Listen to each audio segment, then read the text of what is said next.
पे राजा महाराजा थे उनको ऑप्शन था राजा महाराजाओं को इन दो में से एक के साथ मिलने, तीसरा ऑप्शन उनके पास नहीं था। आपको पॉलिटिशियन ने दिया क्या है? 5 किलो अनाज, 200 यूनिट बिजली की। हम सोचते हैं क्या बात है, क्या मिल गया। आप आ रहे हैं उसकी जेब से थोड़ा ही आ रहा है।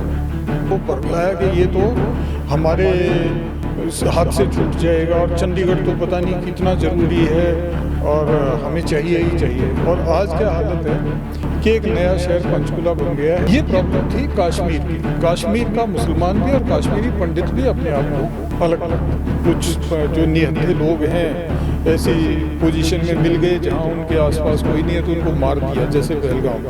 मुझे ऐसा लग रहा है कि ये जो एक्शन हुआ है इसके दो ही कारण हो सकते हैं। प्रॉब्लम ये है कि 214 के बाद में कुछ ज़्यादा नहीं बदला। भाई इन्होंने 370 हटाया, बहुत अच्छी बात है। 35 से हटाया, बहुत अच्छी बात है। लेकिन उसके बाद क्या? उसके बाद भी वहाँ पे डेमोग्राफी तो वही है।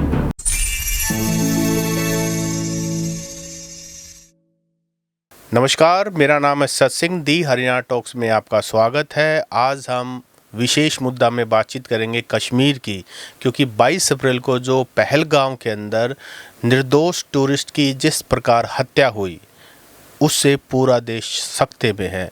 बहुत सारी बातें अभी सोशल मीडिया पर चल रही हैं कि जो घटना घटी उसके पीछे कौन लोग हैं, क्या पाकिस्तान है, क्या वहाँ के जो लोकल लोग हैं वो सेंटिमेंट है। और कश्मीर में ये बहुत पहले से होता आया है। मेरे साथ हैं कर्नल योगेंद्र सिंह। आपने करीब 7.5 साल कश्मीर में सर्व किया है as an Indian army officer, और इसके अलावा कश्मीर मुद्दे को बेहतरीन तरीके से समझ आप इस पर रखते हैं, और आप हरियाणा के रहने वाले हैं और हमसे विशेष प्रेम है। कर्नल साहब, आपका हमारे पॉडकास्ट स्टूडियो में स्वागत है। मेहरबानी। कर्नल साहब, जो कश्मीर में हुआ और आपने तो खुद सर्व किया है, इस मुद्दे को आप कैसे देखते हो? देखो, इस मुद्दे का थोड़ा सा बैकग्राउंड ले लेंगे और उसके बाद इसका प्रेजेंट और फ्यूचर देखते हैं। बैकग्राउंड समझने के लिए आप को मैं हरियाणा का उदाहरण देता हूँ, क्योंकि हमारा ज़्यादातर जो ऑडियंस है वो हरियाणा से है। अब सन 66 में जब ये प्रदेश बना, एक हिस्सा पंजाब रहा, एक हरियाणा बना, हिमाचल, तो हिमाचल वालों ने तो अपनी राजधानी शिमला बना ली जी।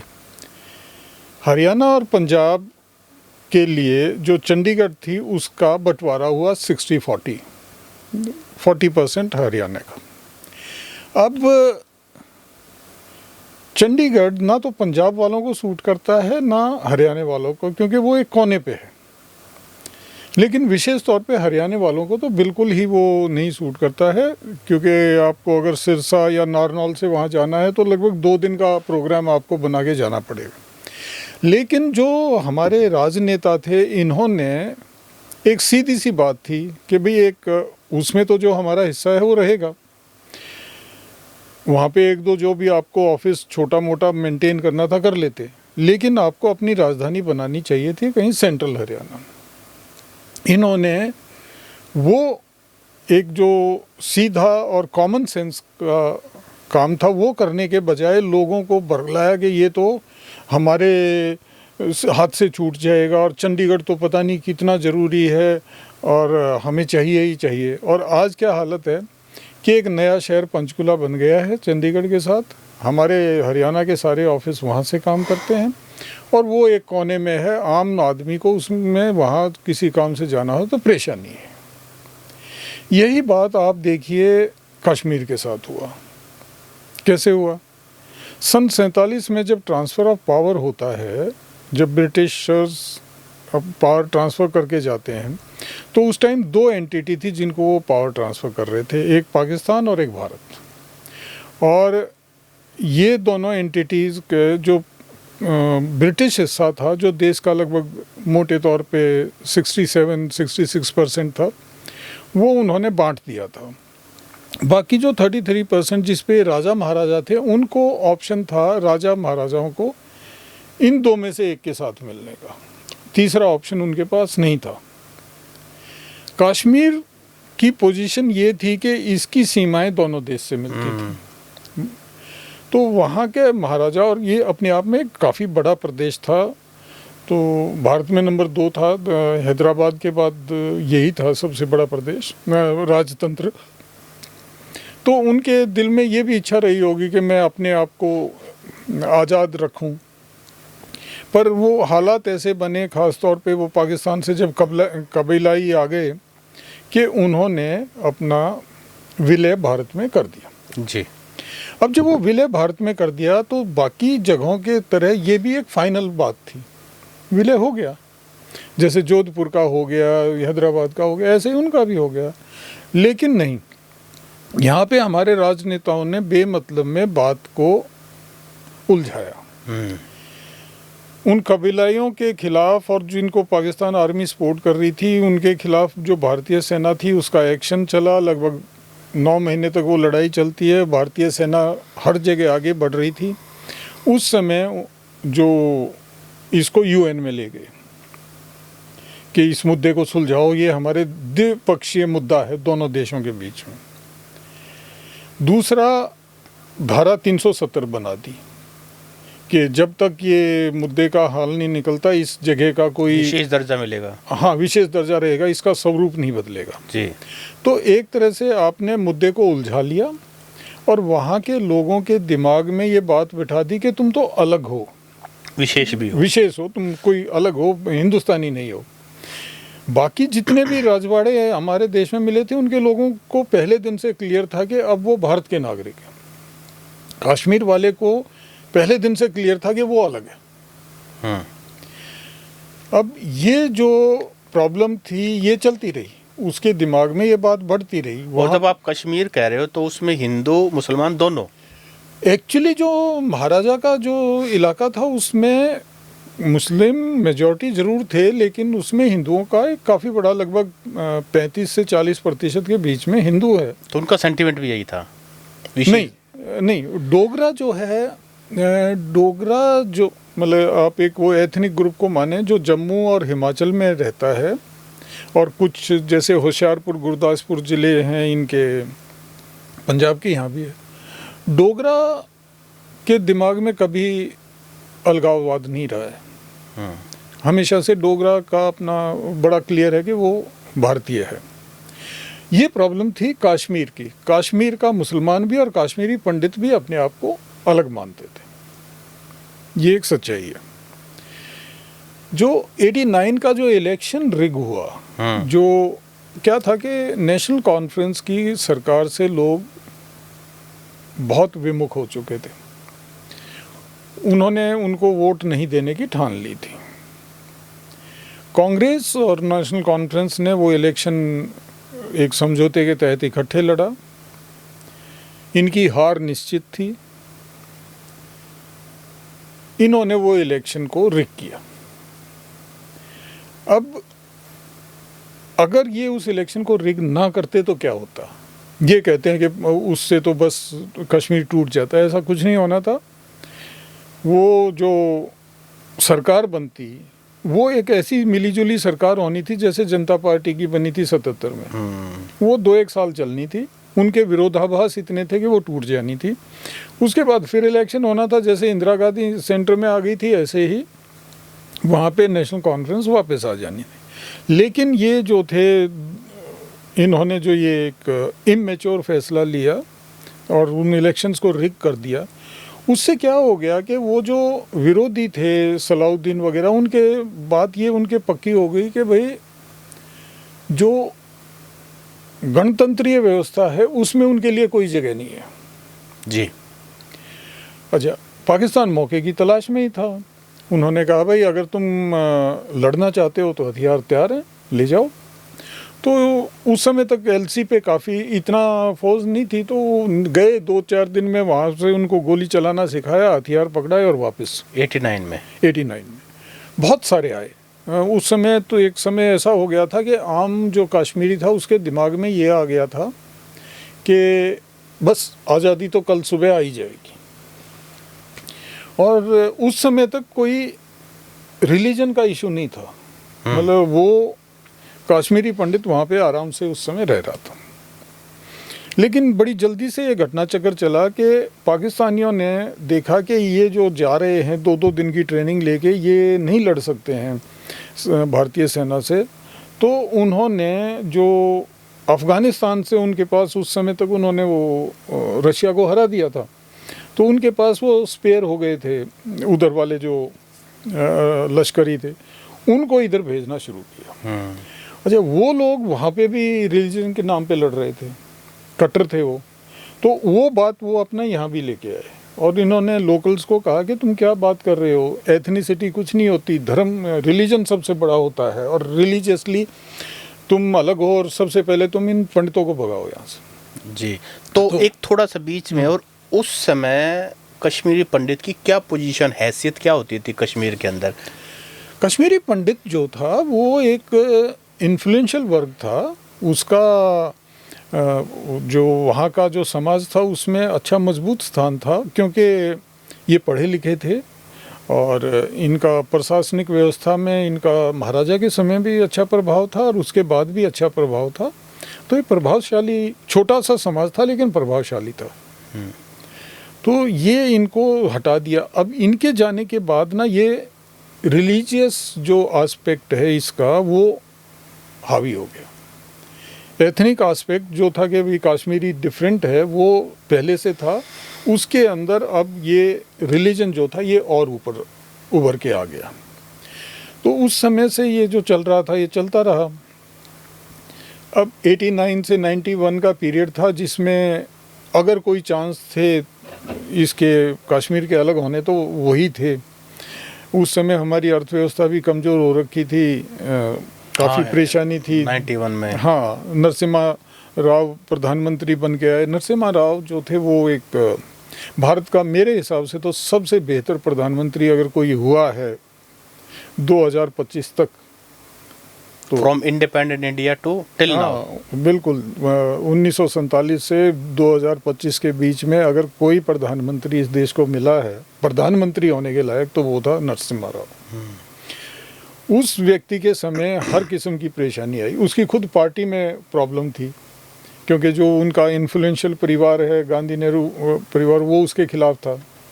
वो संभालना, देश की अर्थव्यवस्था को खोलना, कहने को मनमोहन सिंह का नाम ले देते हैं, मनमोहन सिंह के पास तो कोई पॉलिटिकल कैपेबिलिटी तो थी ही नहीं। वो तो कभी अपना इलेक्शन तो उन्होंने लड़ा नहीं। इकोनॉमिस्ट तो अच्छे थे, इकोनॉमिस्ट तो दुनिया भर के अच्छे हैं। आज के दिन अगर हम कहते हैं कि जो कुछ हो रहा है प्रधानमंत्री के उस दम पे हो रहा है तो वो इसलिए क्योंकि वो वोट ला रहा है ना जी। सीतारमन जो है वो तो काम कर रही हैं जी। तो ऐसे ही हाल मनमोहन सिंह का था। ये जो था नरसिम्हा राव था जो था, और इसी तरह उसने फौज के साथ भी उस टाइम जनरल जोशी चीफ होते थे और उसने बड़ा क्लियरली कर दिया था कि भाई ये कश्मीर जाना नहीं चाहिए, और ये नहीं गया और ना ही ये आगे जाएगा। तो ये बात तो बड़ा क्लियर है कि चाहे वहाँ पे ये जो टेररिज्म है ये अब वाला लेवल रहे कि कभी कहीं पे उन्होंने कुछ जो निहत्थे लोग हैं ऐसी पोजीशन में मिल गए जहाँ उनके आसपास कोई नहीं है तो उनको मार दिया, जैसे पहलगाम में।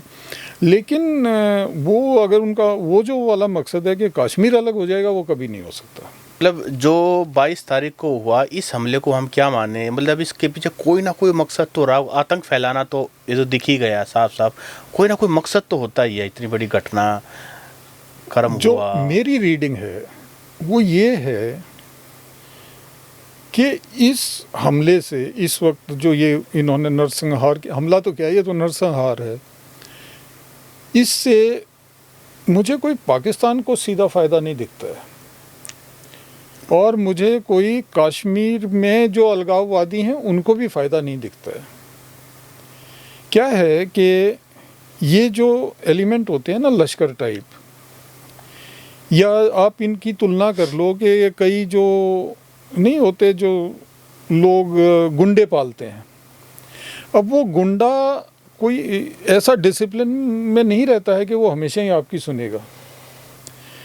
मुझे ऐसा लग रहा है कि ये जो एक्शन हुआ है इसके दो ही कारण हो सकते हैं। एक तो ये कि उनको लग रहा था कि ये बाजी तो तुम्हारे हाथ से जा रही है।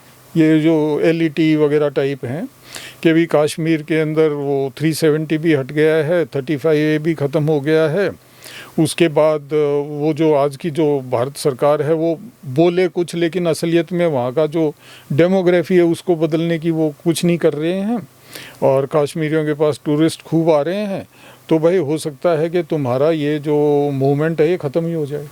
कर्नल साहब, आप 7.5 साल के करीब कश्मीर में आपने सर्व किया है, कब कब किया, किस पोजीशन पे किया? और एक मेरा खुद का एक सवाल है, बहुत बार मीडिया में सुनने को मिल रहा है कश्मीरियत कश्मीरियत, ये कश्मीरियत क्या है? तो थोड़ा मैं पहले इस जी, बात को हाँ, अपनी हाँ, वाली को ख़त्म कर जी। दूं कि क्योंकि नहीं तो गलत मैसेज चला जाता है आजकल। हाँ, ऐसा हाल है दुनिया का कि काट पीट के कुछ भी। पता नहीं क्या समझने लग जाते हैं। तो ये जो था कश्मीर, पाकिस्तान जो है वो इस समय है बुरी हालत में। उनका अफ़गानिस्तान के साथ जो तालिबान हैं उनके साथ भी उनका फ्रिक्शन चल रहा है। उनकी वो अफ़गान जो शरणार्थी आ रखे थे उनको वापस भेज रहे हैं। उनकी गोलीबारी की भी 2-4 घटनाएं हुई हैं डूरांड लाइन पे, जो उनके बीच का बॉर्डर है। बलूचिस्तान वाला इशू भी है जिसके लिए वो भारत को ब्लेम करते हैं। उनकी इकोनॉमी बहुत पुअर हालत में है। तो इस हालत में डिफेंस एक्सपेंडिचर बढ़ाने, क्योंकि अगर वो ऐसा काम करें और कल को ये पक्का हो जाएगा कि पाकिस्तान ने करवाया है तो भारत एक्शन बहुत स्ट्रांग लेगा। तो उनको अपना जो साधन है वो लगाने पड़ेंगे बचाव करने के लिए। तो मुझे ऐसा नहीं लगता कि इतनी पागल लीडरशिप उनकी होनी चाहिए। हो कह नहीं सकता पर लगता नहीं। जहाँ तक कश्मीर के जो लोकल अलगाववादी हैं उनके ऊपर लोकल पॉपुलेशन का प्रेशर बहुत होता है। तो वो ऐसा काम करे कि टूरिस्ट को वो टारगेट करे तो वो नहीं बनेगा। अगर उनको टारगेट भी करना होता तो वो शायद किसी CRPF के बंकर पे फेंक दिया, किसी फौज की गाड़ी के ऊपर गोली चला दी, ऐसे वाला काम करते। ये जो जिसके कारण अब वैली खाली हो गई है, टूरिस्ट वहाँ से आ गया है। अब उनको कितना नुकसान हुआ है, अभी तो सीज़न शुरू हो रहा था, उन्होंने स्टॉकिंग कर रखी होगी लोगों ने, जो होटल वगैरह वाले हैं। और कितने लंबे समय बाद नॉर्मल सी आई है कश्मीर हाँ, में। तो उनको इसलिए मुझे ये लगता है कि ये एक्शन या तो कराया है तालिबान ने, अफ़गानिस्तान वालों ने, पाकिस्तान को एक स्थिति में डालने के लिए, टाइट स्पॉट में। हाँ, या ये हुआ है ये रोग एलिमेंट वाला ना, जो किसी एक काबू के नहीं है। हाँ, जो पता नहीं किस टाइम क्या पागलपंथी वाली घटना करते हैं। तो एनीवे ये तो सरकार पता कर लेगी, पर मेरा ऐसा रीडिंग है, मेरी रीडिंग अब तक ये है। अब आपने पूछा था कश्मीरियत क्या है। हाँ, क्योंकि अपने 7.5 साल उन लोगों के बीच में कश्मीरियत है क्या, बहुत सुनने को मिल रहा है आजकल खास करके। भाई ऐसा है, कोई भी इलाका जो साल में 6 महीने कटा रहता हो, उस इलाके में एक उसकी अपनी डायलेक्ट होगी। हरियाणा की अपनी डायलेक्ट है। पंजाबी तो आजकल भाषा बन गई है, पहले डायलेक्ट होती थी। डोगरी डायलेक्ट है। अब ये इसी तरह कश्मीरी डायलेक्ट है। वो एक छोटी सी वैली है, उसके अंदर वो जो लोग रहते हैं वो कश्मीरी हैं। ऐसी कोई विशेष बात नहीं थी, उनकी अपनी एक डायलेक्ट थी। बाकी तो उनका जो रिलीजन है वो तो दुनिया का नंबर 2 सबसे बड़ा रिलीजन है, तो उसमें तो कोई विशेष अलग बात है नहीं। ये एक बनाई हुई बात है, सन 47 के बाद से कश्मीरियत करके, और ये एक बनाई हुई थ्योरी है कि कश्मीरी तो बिल्कुल ही अलग है, कुछ अलग नहीं है। साल में 6 महीने तो यहाँ के काम करता है, यहाँ से पैसा कमा के लेके जाता है प्लेन से। ये उतनी इसकी वो है विशेषता जितनी हरियाणवी संस्कृति की है। यस, थोड़ा बहुत हमारे और से पंजाब की संस्कृति में थोड़ा बहुत फ़र्क है, हमारे और राजस्थान की संस्कृति में थोड़ा बहुत फ़र्क है, लेकिन इसका मतलब ये नहीं है कि हम भारतीय नहीं है। हाँ। इसी तरह जम्मू की और कश्मीर की और लद्दाख की संस्कृति में थोड़ा बहुत फ़र्क मिलेगा, लेकिन इसका मतलब ये नहीं है कि कोई विशेष दूसरे ग्रह से आए हुए वो लोग हैं। ये उनके दिमाग में भरा गया है 370 का इस्तेमाल करते हुए। प्रॉब्लम ये है कि 214 के बाद भी कुछ ज़्यादा नहीं बदला है। भाई इन्होंने 370 हटाया, बहुत अच्छी बात है। 35 से हटाया, बहुत अच्छी बात है। लेकिन उसके बाद क्या? उसके बाद भी वहाँ पे डेमोग्राफी तो वही है, लगभग नहीं, 100%। आपने तो बहुत बड़ा सवाल है। डेमोग्राफी क्या बदलने का कोई प्लान है? देखो भाई, देश के अंदर आपको अगर उस देश का नागरिक बनाना है तो आपके अधिकार और कर्तव्य बराबर होने चाहिए। ये नहीं हो सकता कि वो कश्मीर का आदमी आके तो बाकी देश में व्यापार करे, कहीं पे भी कुछ भी करे, ज़मीन खरीदे, और आप नहीं खरीद सकते। अब लोग कहेंगे कि जी वहाँ पे तो गोलियाँ चल रही हैं, कौन जाएगा? मेरे ख्याल में तो बड़ा सीधा SEZ बना दो, स्पेशल इकोनॉमिक जोन। हाँ बना दो। आप यहाँ पे वो अंबानी बना रहा था बादली के पास, वहाँ पे जज्जर भी में। बनवा दो, लेकिन यहाँ भी बन तो नहीं पाया। पर बना दो। हाँ, लीग बनाने कश्मीर को क्या? बना सकते हैं ना। हाँ। तो SEZ बनाओ, उन लोगों को वोटिंग पावर दो, उनकी असेंबली का जो स्वरूप है वो बदल जाएगा, उनके स्कूलों में दोनों के बच्चे इकट्ठे पढ़ेंगे, उनके बच्चों को पता लगेगा कि सिर्फ तुम्हारा ये वैली ही दुनिया का सेंटर नहीं है, बाकी भी लोग हैं, उनके अपने विचार हैं। देखो, हर एक जगह आप किसी भी यूनिवर्सिटी को कहते हो कि उसका अगर प्रोग्रेस होना है तो उसके अंदर जो समझदार लोग हैं वो कहते हैं कि 40% जो फैकल्टी और स्टूडेंट है वो दूसरी जगह से भी आने चाहिए, ताकि हाँ, मिक्स। हाँ उनका मेल मिलाप हो, बातचीत हो, तो उससे उनके विचार और बढ़ते हैं। तो आप ये कह रहे हैं कि परमानेंट सोल्यूशन कश्मीर के इशू का दूसरे देश के दूसरे कोनों से लोग आए रहें, शुरू में SEZ बना दिया जाए, बाद में जैसे सिचुएशन डेवलप हो वैसा। पहले तो आप इनको पंडितों को वापस भेजो ना, बोलोगे भाई हम आपको सपोर्ट करेंगे, लेकिन आपको वहाँ पे प्रॉपर्टी मेंटेन करनी है। अगर उसकी प्रॉपर्टी होगी तो साल 6 महीने में चक्कर जरूर मारेगा। हो सकता है इन 5 लाख में से 1-2 लाख वहाँ सेटल भी हो जाएं। अच्छा, क्योंकि इनके रूट्स वहाँ पर हैं, इनकी हाँ। अपनी एक इमोशनल अटैचमेंट भी है, बिल्कुल। ज्योग्राफी को समझते हैं, इशू को भी समझते हैं। इशू को भी समझते हैं, तो ये वापस जाएं, इनका वो होएगा। और इसके अलावा वहाँ पे SEZ बनाओ, लोगों को लॉन्ग टर्म रहने दो। और जैसा हमारे यहाँ हो रखा है कि आपको मिल जाएंगे बाहर से आए हुए जो डॉक्टर PGI में रोहतक में नौकरी किया, फिर यहीं पे रह गए, जो होता ही है। प्रोफेसर थे वो रह गए। सब पूरे देश में यही हो रहा है। हाँ, तो वहाँ पे भी ऐसा ही होगा। तो डेमोग्राफिक चेंज बहुत जरूरी है। इसकी पॉसिबिलिटी कितनी है? सरकार कहीं ना कहीं किसी ना किसी लेवल पे तो सोच ही रही होगी। पॉसिबिलिटी भाई मैं करने वाला हूँ तो ये तो बहुत 100% पॉसिबिलिटी है। अच्छा, ये बताइए कर्नल साहब कि वहाँ पर अभी मिलिट्री की प्रेजेंस कितनी है, आर्मी कितनी है वहाँ पर? काफ़ी है, मतलब जितना ज़रूरत है उस हिसाब से काफ़ी है। तो 22 तारीख को वो आर्मी कहाँ थी? क्योंकि ये भी बड़ा सवाल उठ रहा है। हाँ, पर अब हर एक टूरिस्ट के साथ तो आप नहीं चल सकते। पहलगांव तो बहुत ही ऐसा स्पॉट है जहाँ पर बहुत कॉमन है, वहाँ कुछ तो सिक्योरिटी होनी चाहिए थी। ऐसा बता रहे कि वहाँ कुछ भी नहीं था। हाँ, नहीं था। वो जो मेडो थी वो विंटर्स में तो बंद रहती है। वो मतलब एक घास का एरिया जिसके चारों तरफ पेड़ हैं, तो उसको मेडो कहते हैं। तो जो मेडो है वो इंग्लिश में, तो उसके वो सर्दियों में बंद रहती है, लेकिन गर्मियों में बड़ा अच्छा स्पॉट बन जाता है। इन्होंने जो अभी तक जो ये कह रहे हैं कि जी उन्होंने जो लोकल टूर ऑपरेटर्स हैं उन्होंने अपनी मर्जी से खोल दिया, नहीं तो हम वहाँ पे पहले पुलिस पोस्ट लगाते वगैरह वगैरह। आर्मी का जो रोल है वो पुलिसिंग का रोल नहीं है। जो कश्मीर के अंदर भी हम पुलिसिंग नहीं करते हैं, हम ट्रैफिक कंट्रोल या किसी जगह की सुरक्षा या वहाँ पे कोई प्राइम मिनिस्टर की विजिट हो रही है तो उसकी सिक्योरिटी, वो हमारा काम नहीं है। हमारा काम है खबर मिली, उस खबर के ऊपर अगर टेररिस्ट के बारे में तो उनके ऊपर एक्शन लेना। तो अगर हाँ, ये सही बात है कि अगर हमारे पास प्रॉब्लम ये है कि ये इंटेलिजेंस फेल्योर है। अगर इसका मतलब ये है कि हमारे पास खबर नहीं थी इसीलिए हमें एक्शन नहीं लिया। बहुत लंबे समय, क्योंकि वो घटनाक्रम के बहुत लंबे समय के बाद जो है इंडियन आर्मी का बता रहे हैं कि उनको शायद हेलीकॉप्टर से ले जाया गया, क्योंकि वो काफ़ी एक हाइट के ऊपर थी। नहीं, उससे वो तो ठीक, वो तो क्योंकि सिचुएशन ऐसी होगी ना कि आपको इमीडिएटली रिएक्ट करना है, तो या तो पैदल रास्ते से जाओ क्योंकि रोड तो वहाँ तक जाती नहीं है, या फिर आप बाई हेलीकॉप्टर से मूवमेंट फौज में नॉर्मल सी बात है, ऐसा कुछ नहीं। लेकिन मेन पॉइंट यहाँ पे ये था कि इंटेलिजेंस फेल हो गया। कोई आइडिया नहीं था लोगों को कि ये ऐसा हो सकता है।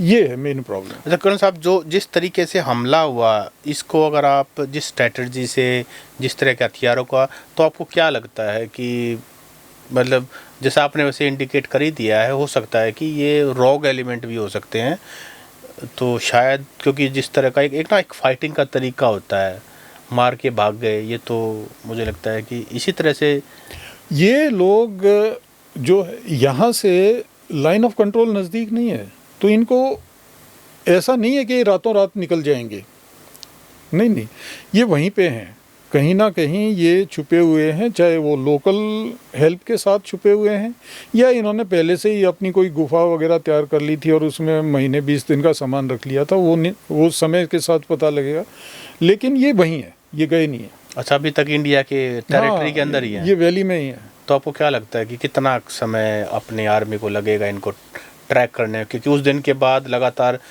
मैन हंट तो हो रहा होगा, इंटेंसिव सर्च ऑपरेशन स्वाभाविक है। हाँ हाँ, देखो टाइम फ्रेम तो नहीं दे सकते, पर मैं एवरेज बता सकता हूँ 6 महीने में ये ख़त्म हो ही जाते हैं। 6 महीने में, चाहे कहीं भी हो जाता है, मतलब ऑन एवरेज इनकी लाइफ स्पेन 6 महीने होता है, एक बार ये ट्रैक होना शुरू हो जाए, क्योंकि अब वो जिस दिन भी अपना रेडियो सेट खोलेगा या हाँ, कोई ना कोई तो गलती करे बगैर करना पड़ेगा। उसका खाना भी कितना रखा होगा, महीने 2 महीने का खाना रख के बैठा होगा, कहीं छुपा हुआ है, और बहुत से जरिए हैं, पता लग जाएगा। अच्छा कौन साहब, आपने किस पीरियड में वहाँ सर्व किया है? मैं कई बार रहा हूँ वहाँ, जो मेरे आर्मी सर्विस पीरियड है उसके शुरुआत में भी था वहाँ पे और एंड में भी था। जी, तो कैसा आपका एक्सपीरियंस कैसा रहा कश्मीर का, आपका पोस्टिंग का? कश्मीर देखो, ये जो अलगाव वाली भावना थी कि हम अलग हैं, वो तो कश्मीर में शुरू से हुई है, हमेशा से रही है, लेकिन ये माना जाता था कि कश्मीरी हिंसा नहीं करेगा, ये एक आम धारणा थी सन 89 से पहले, 88 से तक ये धारणा थी। वो 88 के बाद उसने दिखा दिया कि वो भी कर सकता है। तो ये डिस्टर्ब्ड एरिया है क्योंकि हम लोग जो हैं पॉलिटिकली इसको इस्तेमाल कर रहे हैं बाकी देश में वोट बटोरने के लिए, नहीं तो सॉल्यूशन हो सकता था पहले भी और आज भी हो सकता है। क्या सॉल्यूशन इसका? एजेंट तो आपने एक बताया, डेमोग्राफिक चेंज है। डेमोग्राफिक चेंज है भाई, आपके पास 2 रास्ते हैं, या तो आप उसको छोड़ दो, वो संभव है नहीं, सिर का ताज है। अब हम एक वो बना रखी है लोगों ने, मतलब ने धारणा के जी वो तो बस गया तो देश गया। उसके अब कारण भी हैं, क्योंकि हमने उसको इतना हाइप अप कर रखा है कि अब अगर कोई कश्मीर दे देगा तो उसका बाकी देश पे बहुत गहरा असर पड़ेगा, एक तरह से सन 47 के विभाजन टाइप का असर पड़ेगा। तो फिर दूसरा रास्ता ये है कि वहाँ पे उसका जो डेमोग्राफी है उसको चेंज करो। हरियाणा के भी अपने बहुत सारे बेरोजगार युवा हैं और अनमैरिड युवा हैं, उनको रोजगार भी चाहिए, उनको जगह भी चाहिए, तो आपको लगता है कि यहाँ वाले अपने भी युवा भी काम आ सकते हैं? मतलब वहाँ पे SEZ बना दो आप, उनको उसमें चाहिए जो भी आना चाहे कश्मीरी पंडितों के साथ स्किल्ड वर्कर कश्मीरी पंडितों को वहाँ ले जाओ, कुछ ये स्पेशल इकोनॉमिक जोन बना दो जो वेल प्रोटेक्टेड हों, लेकिन उनके जो स्कूल वगैरह हैं वो लोकल्स के लिए भी खुले हों, ताकि आपस में इंटरेक्शन, क्योंकि मेन गोल तो वही है। हाँ, वहाँ की मार्केट में लोकल्स की दुकानें करवा दो, स्कूलों में लोकल बच्चों को भी आने दो, लेकिन ये जो बाहर से गए हुए हैं वहाँ काम करें, अपना वर्किंग लाइफ जो भी 25, 30, 35 साल वहाँ बिताएं, इनको वहाँ सिक्योरिटी मिली रहे। धीरे धीरे चेंज आएगा। तो अभी वहाँ लोकल मतलब रेस्ट ऑफ इंडिया की पॉपुलेशन वहाँ business community, as a business community या एज ए लेबर रहती है वहाँ पर, या बिल्कुल जीरो के बराबर? लेबर तो रहता है। देखो कश्मीरी जो आम कश्मीरी है ना वो बड़ा वेल ऑफ है। आप श्रीनगर में जाके प्लॉट का रेट पूछो, आप किसी कश्मीरी गांव में जाओ और उसके घर में घुसो, आपकी आंखें खुल जाएंगी। दिल्ली वाले रेट है बिल्कुल।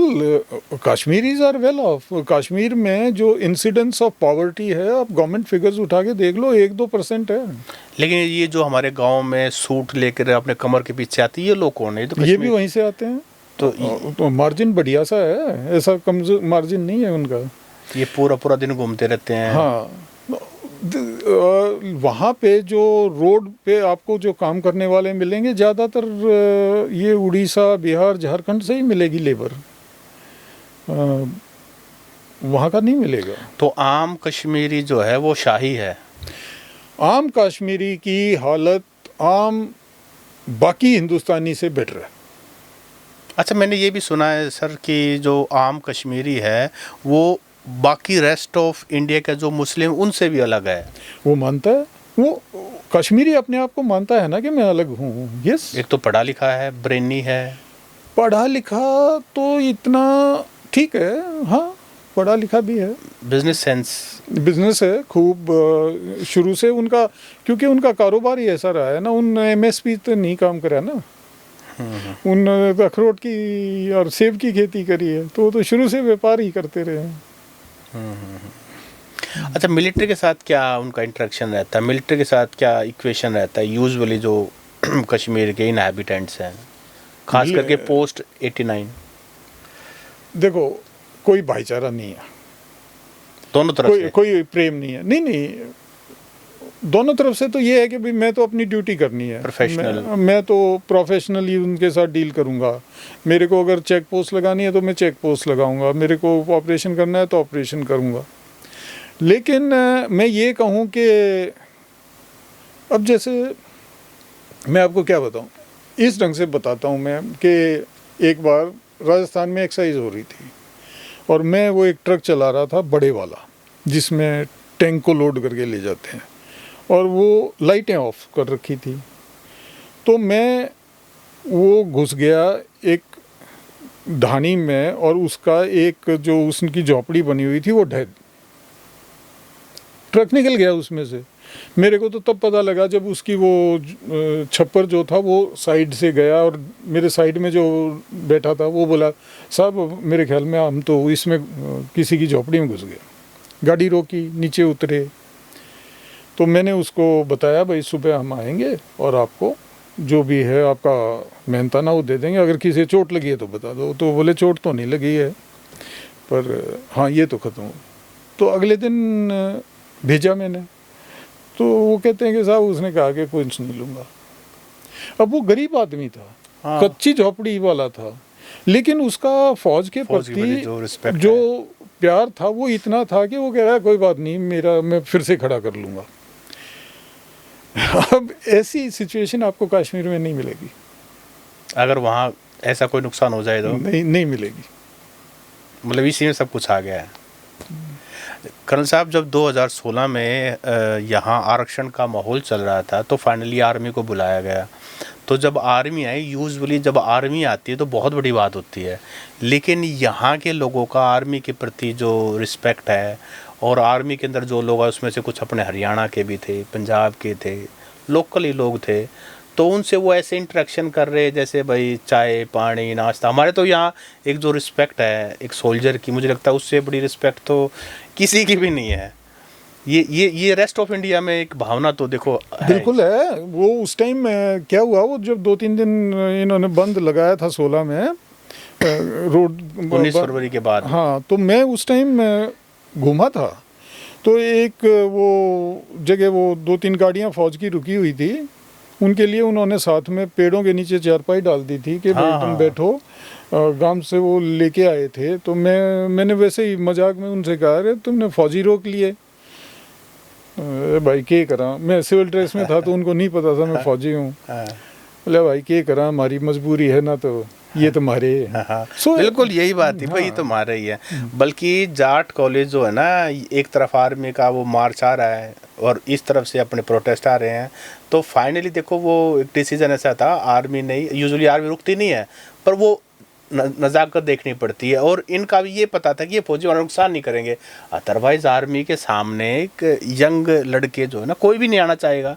उनको ये पता था किसी भी कीमत पर ये हमारा नुकसान नहीं करेंगे। दोनों तरफ दोनों म्यूचुअल रिस्पेक्ट। बिल्कुल ये है।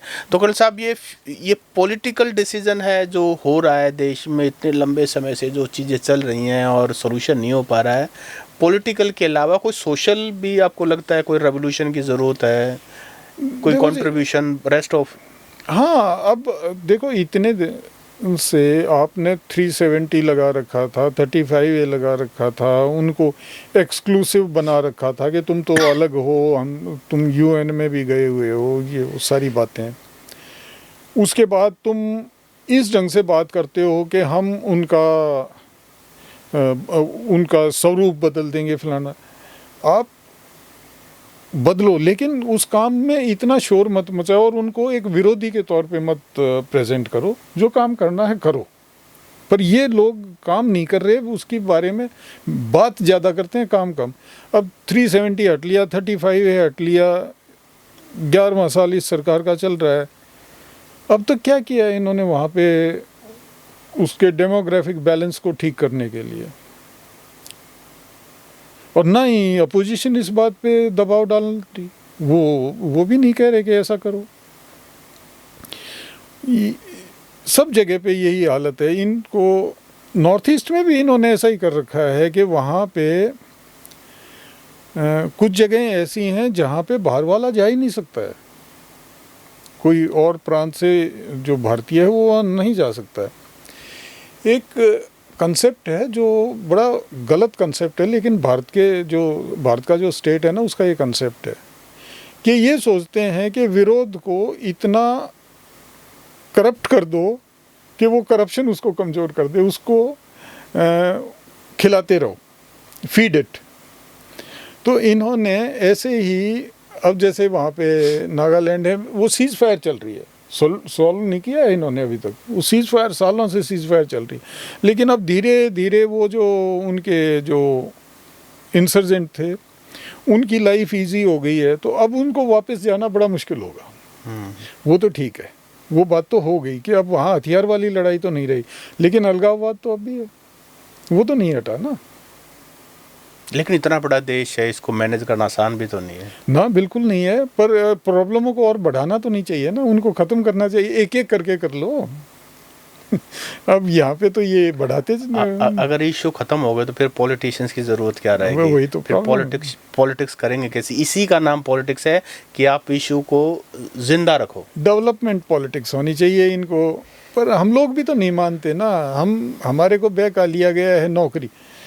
हम जो पॉलिटिशियन से जो वोटर बात करता है, वो बात करता है कि मेरे को क्या मिलेगा, नौकरी मिलेगी मेरे बच्चे को, या मेरा हिस्सा क्या है, या मेरे को ठेका मिल जाएगा, या फलान। तो जब इस लेवल पे आप उससे बात कर रहे हो तो ऐसा ही पॉलिटिक्स में डायरेक्ट बेनिफिट क्या होगा? हाँ, डायरेक्ट बेनिफिट क्या है?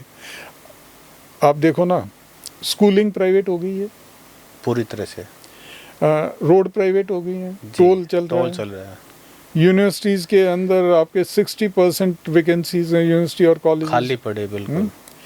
हेल्थ प्राइवेटाइज हो गया। आपको पॉलिटिशियन ने दिया क्या है? 5 किलो अनाज, 200 यूनिट बिजली की। हम सोचते हैं क्या बात है, क्या मिल गया। आ कहाँ से रहा है? उसकी जेब से थोड़ा ही आ रहा है। ये वही पैसा है जो सड़क, स्कूल, इंफ्रास्ट्रक्चर में लगना चाहिए था, वो अब आपको बांट के, और एक दूसरे को बोलते रहते हैं ये रेवड़ी बांट रहा है, ये रेवड़ी बांट रहा है। बांट दोनों रहे हैं, और हमारे को उसने रेवड़ी खाने वाला बना दिया है। तो कर्नल साहब, हमारी बातचीत है हालांकि कश्मीर से रिलेटेड हुई थी, लेकिन देश के मुद्दों पर और जो देश के रियल मुद्दे हैं उन पर अगर हमारी बात टिक गई है। तो दोस्तों, आज हमने जो बातचीत की है वो कश्मीर की जो एग्जिस्टिंग प्रॉब्लम है और उसका एक परमानेंट सोल्यूशन, ऐसा सोल्यूशन जिसके बाद हो सकता है कि हमें आए दिन जो खबर मिलती है वहाँ पर किलिंग हो गई है, वहाँ पर अटैक हो गया है, नरसंहार हो गया है, ये शायद कम्प्लीटली बंद हो सकें। और कर्नल साहब ने तो खुद वहाँ पर इतने लंबे समय तक वहाँ सर्व किया है, तो चीज़ों की नब्ज़ समझते हुए जो कर्नल साहब ने एक उसका जो आउटलुक के रूप में हमें सॉल्यूशन बताया है। तो दोस्तों, आपको क्या लगा इस बारे में? आज का जो हमारा इंटरव्यू कर्नल साहब के साथ हुआ, आपको क्या लगता है कश्मीर वाली प्रॉब्लम का रियल सॉल्यूशन क्या है? आप भी अगर कुछ अपना कमेंट देना चाहते हैं तो आप कमेंट कर सकते हैं। कर्नल साहब, समय देने के लिए धन्यवाद। Thank you.